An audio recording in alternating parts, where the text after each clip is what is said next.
हरे कृष्णा। हम लोग वैदिक साहित्य से संकलित जन्म मृत्यु जरा व्याधि से संबंधित श्लोकों की चर्चा कर रहे हैं। भागवत गीता 8वां अध्याय श्लोक संख्या 6। इसमें बताया किस प्रकार से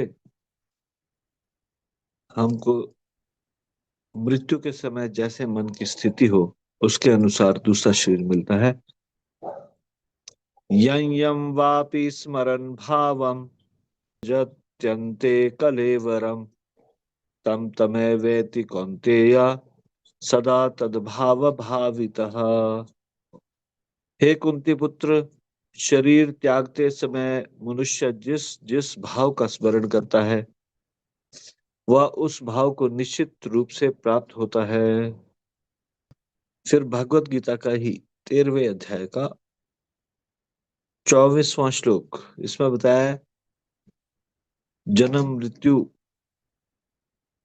से मुक्ति प्राप्त करने का क्या उपाय है। य एवं वेति पुरुषं प्रकृतिं च गुणे सह सर्वथा वर्तमानोऽपि न स भूयोऽभिजायते। अनुवाद: जो व्यक्ति प्रकृति, जीव तथा प्रकृति के गुणों की अंतः क्रिया के से संबंधित इस विचारधारा को समझ लेता है उसे मुक्ति की प्राप्ति सुनिश्चित है। उसकी वर्तमान स्थिति चाहे जैसी हो, यहाँ पर उसका पुनर्जन्म जन्म नहीं होगा। फिर शंकराचार्य जी के द्वारा कहा गया ये श्लोक है: पुनरपि जननम पुनरपि मरणम पुनरपि जननी जठरे शयनम इह संसारे खलु दुस्तारे कृपया पारे पाहि मुरारे। इस संसार में पुनः पुनः मरण और बारंबार माता के गर्भ में रहना पड़ता है, अतः हे मुरारे, मैं आपकी शरण ग्रहण करता हूँ। इस दुस्तर और अपार संसार से कृपया मुझे पार कीजिए। फिर महाभारत का एक श्लोक है जिसमें बताया गया भौतिक संसार का ये सबसे बड़ा आश्चर्य।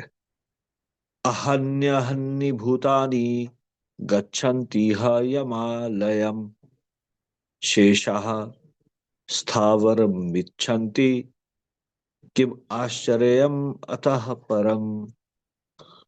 लाखों जीव प्रति क्षण मृत्यु को प्राप्त होते हैं, किंतु मूर्ख जीव तब भी अपने को मृत्युहीन समझता है और मृत्यु की तैयारी नहीं करता।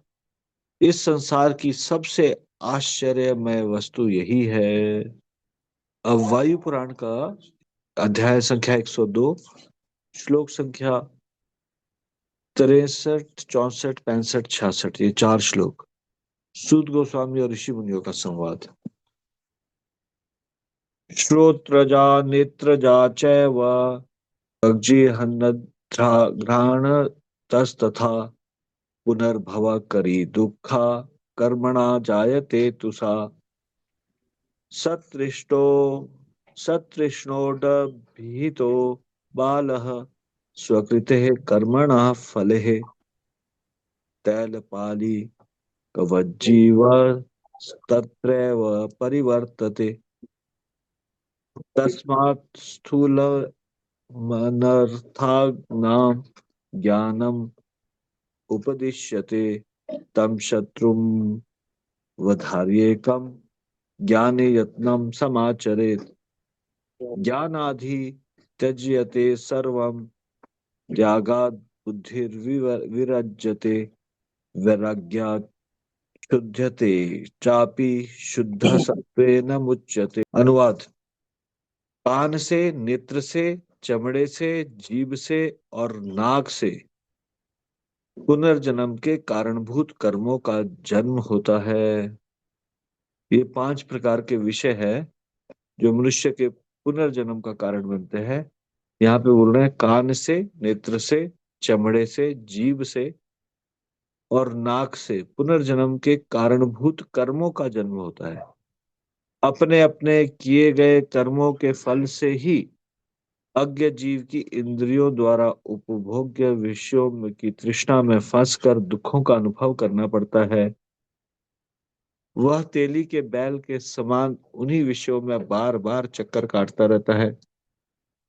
इसी कारण से समस्त अनर्थों के मूलभूत अज्ञान से बचने का उपदेश किया जाता है। उसे अपना शत्रु समझकर मनुष्य को सच्चे ज्ञान की प्राप्ति के लिए यत्न करना चाहिए। ज्ञान द्वारा ही समस्त अज्ञानों से मुक्ति मिलती है।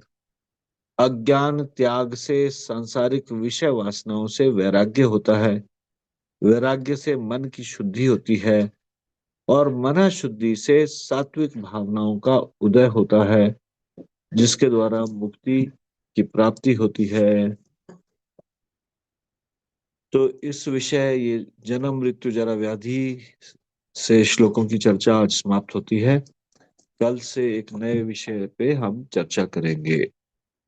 श्री हरिनाम संकीर्तन की जय। श्री नाम प्रभु की जय। शिल प्रपाद की जय। निताई गौर प्रेमानंदे। हरि हरि बोल।